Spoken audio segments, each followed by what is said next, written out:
¿Qué tal? Les habla Jorge Gestoso. En el programa de hoy, la polémica en torno a los correos de Epstein que mencionan a Trump con otro notable invitado, Rafael Peñalver, abogado y analista político directamente desde Nueva York. Rafael Peñalver, una cálida bienvenida al programa. Jorge, muchas gracias por la invitación. Siempre es un gusto estar con ustedes.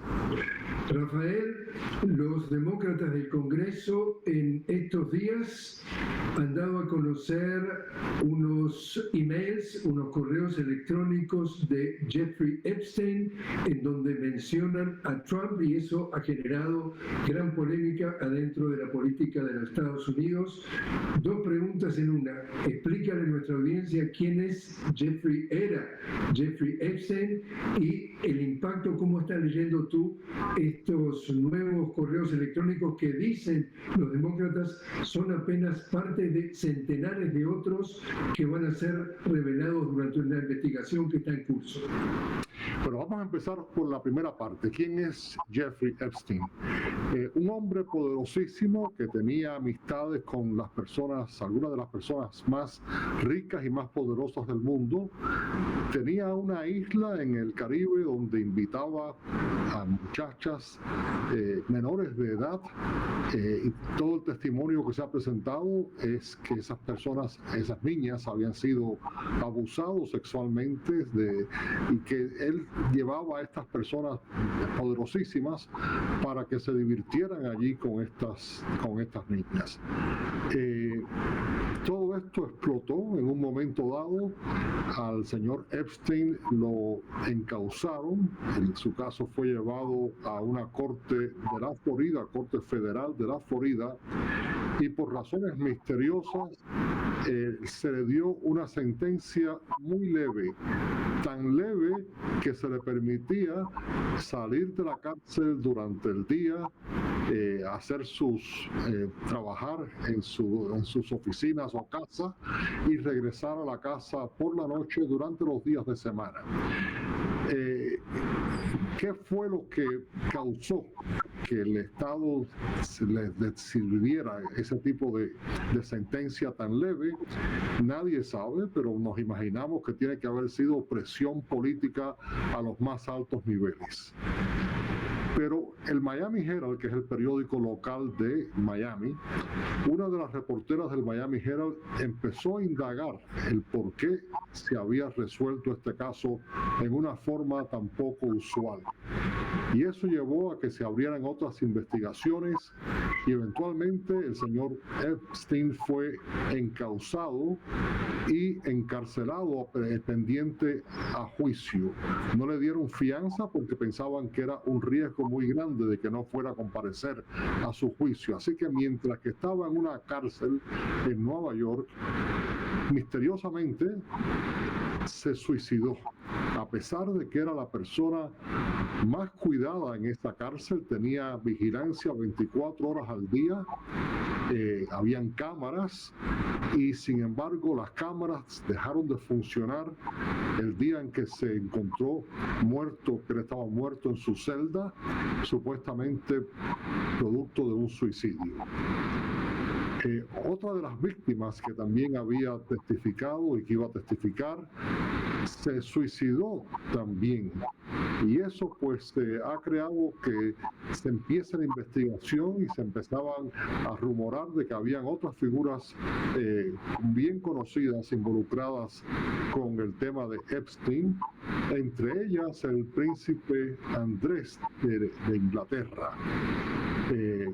Esto causó a que se le quitaran los títulos nobiliarios, y ahora el próximo paso es que el Departamento de Justicia, después de que el señor Trump había hecho campaña diciendo de que iba a publicar y darle luz a todos los récords que tenía el Departamento de Justicia en el caso de Epstein, pues misteriosamente volvemos al punto en el mes de marzo, cuando cuando se suponía que se empezaran a publicar todos los récords de Epstein, la fiscal general de los Estados Unidos, la señora Pam Bondi, que es una fiel allegada al presidente Trump y que está haciendo algo que nunca se había hecho, que es básicamente poner al Departamento de Justicia, que siempre había sido independiente de la Casa Blanca, pues está haciendo que el Departamento de Justicia esté colaborando abiertamente con la Casa Blanca, y hay quienes dicen que el Departamento de Justicia se ha convertido en un arma política del presidente Trump. Bueno, la señora Bondi, después de ver el récord de Epstein, anunció que no se iba a publicar más nada, simplemente de que no hubiera encontrado evidencia alguna y que se cerraba el expediente de Epstein. Eso causó que aún personas muy allegadas al presidente Trump se molestaran por el hecho de que algo que se había prometido al pueblo que se iba a divulgar, de pronto, y sin saber por qué, se dice que no hay nada que seguir investigando, que se clausuraba el caso y aquí se acabó todo. No se acabó todo, porque empezaron a haber voces en el Congreso que decían: queremos saber exactamente lo que contienen esos expedientes. Y ayer, pues, cuando se volvió a abrir el gobierno, después de esos 2 meses casi de clausura del gobierno, el Congreso, pues, tomó para poder exigir que se divulgaran los expedientes, tenían que tener 218 firmas, una mayoría de los congresistas. Y ayer precisamente se firmó la 218 firma, una congresista recién electa en el estado de Arizona, llegó al Congreso, firmó la petición, y ahora pues el Congreso está pidiéndole al Departamento de Justicia que entregue todos los récords de Epstein. Los primeros récords que se han entregado demuestran que el señor Epstein había escrito emails, correos electrónicos, donde hacía referencia a su relación con Trump. Y se hacía referencia a uno muy específico, donde decía que Trump había pasado horas en su residencia en compañía de una de las víctimas, de una de las niñas que estaban aquí. Todo esto hay que cogerlo con gran dudosidad, si es la palabra correcta, puesto que estamos en un ambiente político donde los partidos se hacen acusaciones unos a los otros, donde tú no sabes hasta qué punto puede ser todo esto cierto, si hay una fabricación política atrás de todo esto. Hasta el momento no se ha no se ha divulgado evidencia específica de que el presidente Trump haya estado involucrado con ninguna niña en una cosa sexual indebida o ilegal. Sin embargo, las acciones del presidente y su gobierno y sus ministros te hacen pensar, bueno, si no hay nada ilícito en la conducta del presidente, ¿por qué hay tanto interés, tanto en que no se divulgue nada? ¿Por qué es que la persona que es el número 2 del Departamento de Justicia, que irónicamente había sido el abogado criminalista de Trump, cuando Trump había sido acusado de infracciones con los impuestos y haber tratado de quitar el resultado de las elecciones del año 2020, quedándose en el poder? Pero este señor, que había sido el abogado personal de Trump, ahora es el número 2 en el Departamento de Justicia. Y este señor Trump, el subsecretario de Justicia, ha estado 2 días reunido con la señora Christine Maxwell, que era la ayudante del señor Epstein y la que arreglaba que todas estas niñas estuvieran en sus puestos y que se unieran a esta actividad sexual ilícita del señor Epstein. Bueno, pues este señor, el secretario de Justicia, va a una cárcel donde esta señora estaba cumpliendo una sentencia de 20 años y se reúne con ella en privado. Algo rarísimo, porque cada vez que una persona del Departamento de Justicia se reúne con una persona, especialmente alguien que ya ha sido condenado o culpable, eso nunca ocurre. Tú mandas a uno de los abogados de equipo, pero no el subsecretario de Justicia, que se meta 2 días en una cárcel entrevistando a esta persona de uno a uno, sin que haya otra persona presente, y que terminada esa reunión se divulgue una grabación donde esta señora dice que el presidente Trump nunca estuvo involucrado en nada ilegal o inmoral con ninguna de las niñas. Bueno, 2 semanas más tarde sacan a esta señora de la cárcel donde estaba y la mandan a una cárcel de mínima seguridad en el estado de Texas, donde, según los reportes de las personas que han estado presentes en esa cárcel, se le trata como una reina. ¿Qué cosa hay detrás de todo esto? Es difícil especular. No puedo en forma alguna, ni quiero en forma alguna, decir que el presidente Trump ha estado involucrado en nada de esto, porque hasta ahora todo lo que hay son declaraciones de personas convictas, como la señora Maxwell, pero si no hay nada malo, ¿por qué todo este esfuerzo para que no se divulgue nada? ¿Por qué se le trata a esta señora en una forma tan especial? ¿Por qué no se permiten que todos los récords salgan a relucir? Y desgraciadamente estamos, yo creo que en el principio de algo que pudiera ser mucho más grande, y que si se llegara a comprobar alguna relación directa del presidente con estas actividades, pues en mi opinión podría ser extremadamente dañino, si no fatal, a su presidencia. Te invito a hacer, Rafael, una pequeña pausa, pero antes una pequeña salvedad, digamos.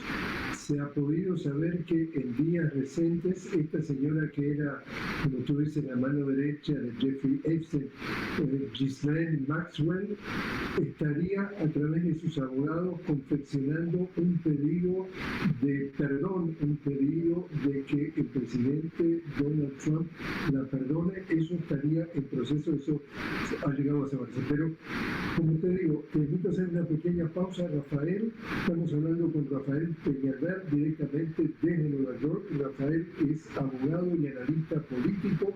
Estamos hablando sobre nuevos correos electrónicos, emails, que congresistas demócratas han dado a conocer, en donde aparece el nombre de Trump en esos correos, y eso ha generado gran polémica, gran especulación desde el punto de vista del mundo político. Ya regresamos.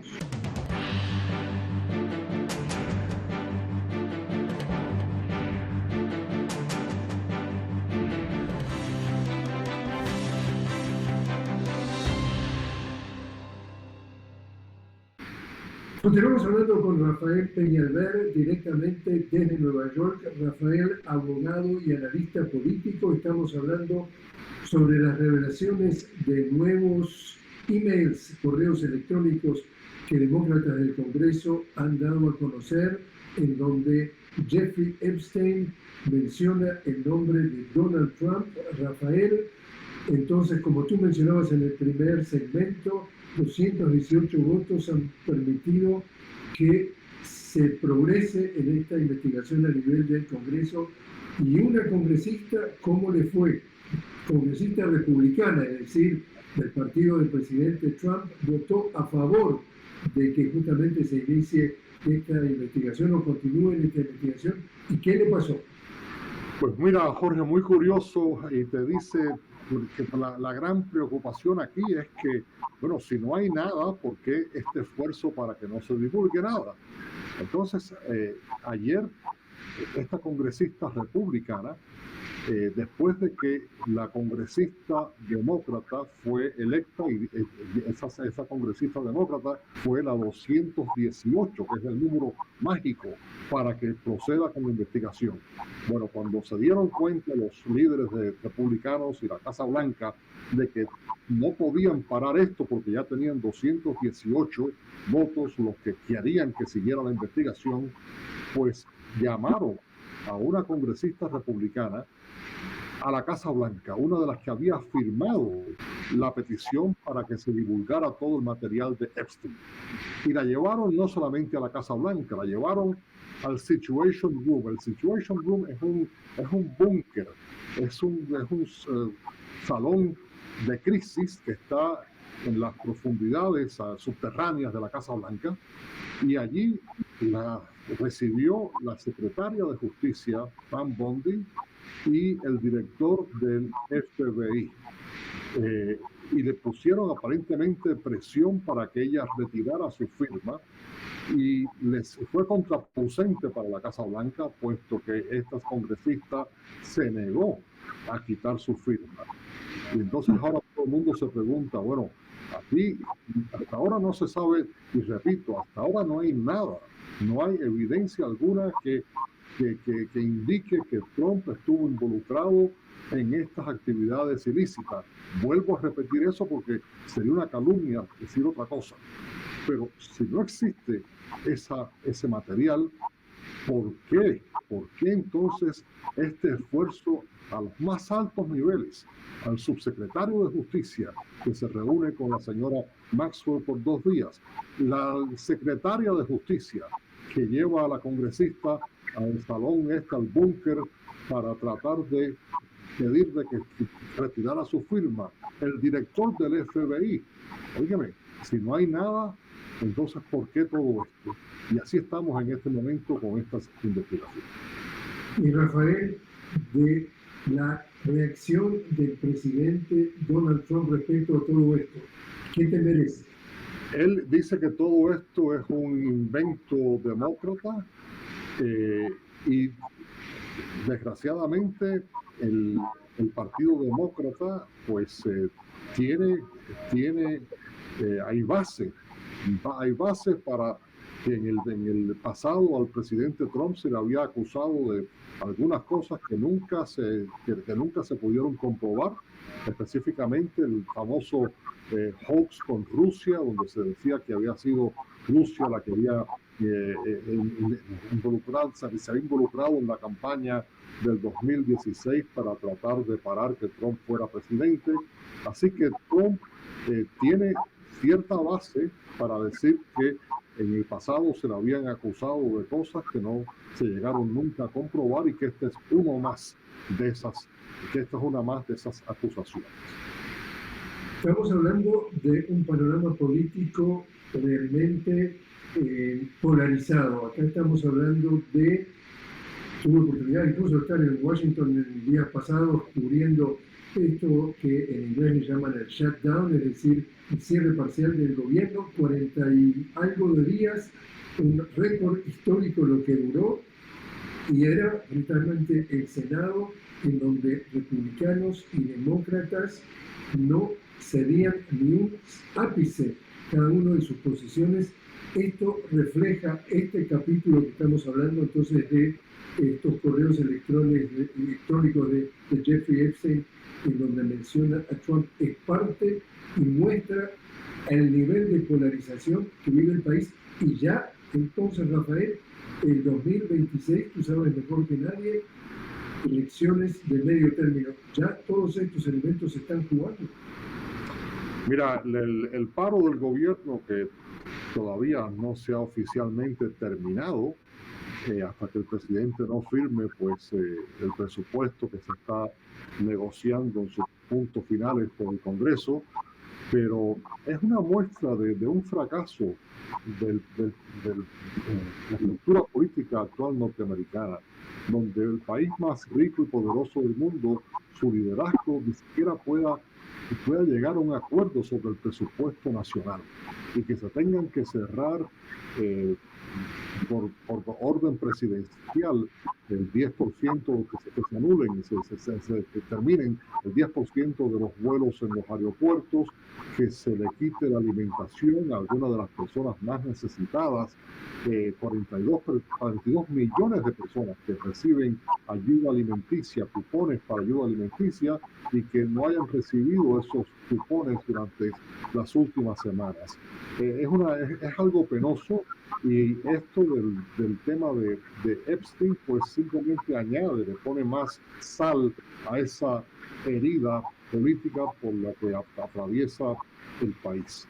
Por otra parte, la economía norteamericana, la inflación está aumentando en una forma preocupante, y Estados Unidos está en una posición donde está abandonando algunos de sus aliados tradicionales del mundo. El presidente Trump cada vez se alinea más con algunos de los autócratas del mundo. Esta semana se le dio un recibimiento de héroe al presidente de Hungría, Viktor Orbán. Abiertamente el presidente Trump admira al presidente Putin, admira a los hombres fuertes del mundo, dirigido por una persona que, en mi opinión, Donald Trump ni es conservador, ni es republicano, ni es un defensor de las libertades del mundo. Y ahora pues se enfrenta con una situación política difícil. La semana antes pasada tuvieron elecciones en Estados Unidos. El presidente Trump no estaba en la boleta, pero sí estaba en la boleta porque fue como un referéndum, y ese referéndum fue desastroso para Trump. Los republicanos perdieron la gobernación en los estados de New Jersey, en Virginia, perdieron la alcaldía de aquí de Nueva York, y en California pues el gobernador Newsom tuvo un gran triunfo cuando logró que se pasara una enmienda constitucional que le permitiría a California cambiar sus distritos congresionales para equivalar lo mismo que hizo Trump en Texas, cuando se crearon nuevos distritos en Texas para favorecer a los republicanos. Pues lo que pasó en California fue que los distritos de California van a anular las ganancias republicanas que se esperaban en Texas. Así que el país está en una posición difícil. Trump, con el tema de los inmigrantes, está utilizando ese tema en una forma despótica, hablando en una forma que no se merece la comunidad hispana del país, que se le digan las cosas que el presidente le está diciendo que los inmigrantes están manchando la pureza de la sangre norteamericana, que son criminales, que son delincuentes, cuando la gran mayoría, el 95% me atrevo yo a decir, de estos inmigrantes son las personas que hacen los trabajos que nadie quiere hacer en este país.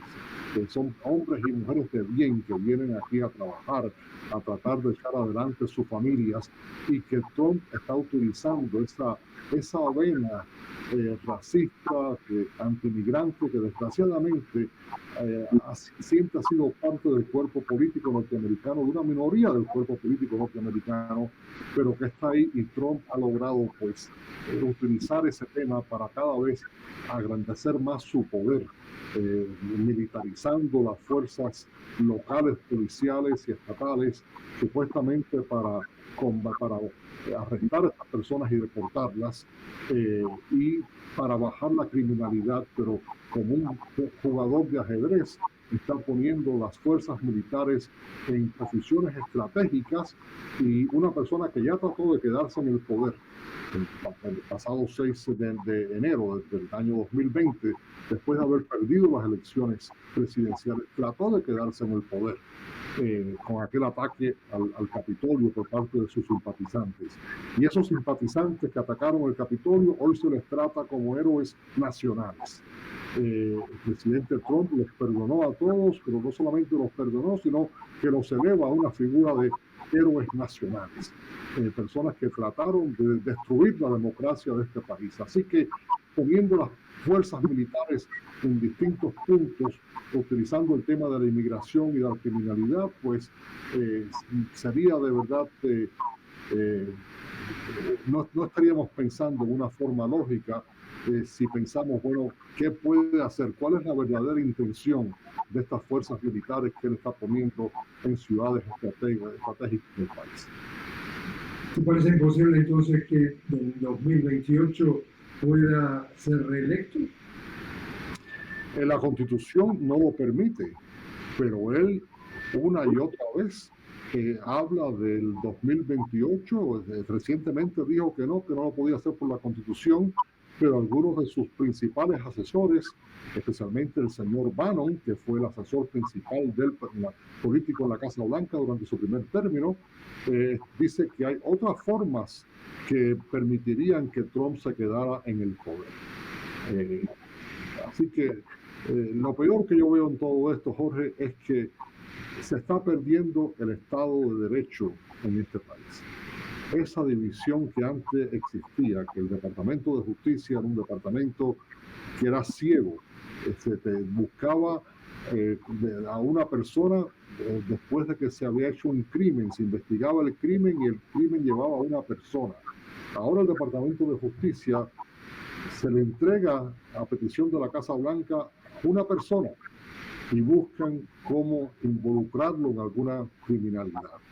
Es algo de verdad, yo que he estado ejerciendo en este país casi 50 años, veo con gran tristeza como la parte judicial cada vez se va politizando más, como los jueces cada vez responden más a quién los nombró, y como la Corte Suprema está pues permitiendo que actos que fueran vistos como totalmente inconstitucional, el hecho de que el presidente Trump esté gobernando no a base de leyes pasadas por el Congreso, sino a base de decretos presidenciales, y que la Corte Suprema no esté apoyando a los jueces de primera instancia, a los jueces de las cortes inferiores que están diciendo uno y otro tras de otro lo que está haciendo Trump es inconstitucional y tratan de pararlo, y sin embargo Trump lleva el caso a la Corte Suprema, y la Corte Suprema sin aceptar el caso, sin llegar a profundizar en los méritos del caso, simplemente dice: por el momento vamos a permitir que el presidente siga actuando en la forma que está actuando, hasta que la Corte Suprema pueda estudiar el caso a profundidad. Y podrían pasar meses o años antes de que la Corte Suprema revise estos puntos. Así que es un momento difícil para el país, pero este país ha pasado por momentos difíciles anteriormente y los ha sobrepasado. Y esa es la gran esperanza mía, que esta gran nación norteamericana pueda sobrepasar sea la administración Trump y la forma en que se está llevando, que sea un asterisco en la historia de Estados Unidos y que no sea el final de la democracia ni del Estado de Derecho. Rafael Peñalver, muchísimas gracias por haber estado con nosotros. Muchísimas gracias por invitarme, y a todos un saludo afectuoso desde aquí, desde Nueva York.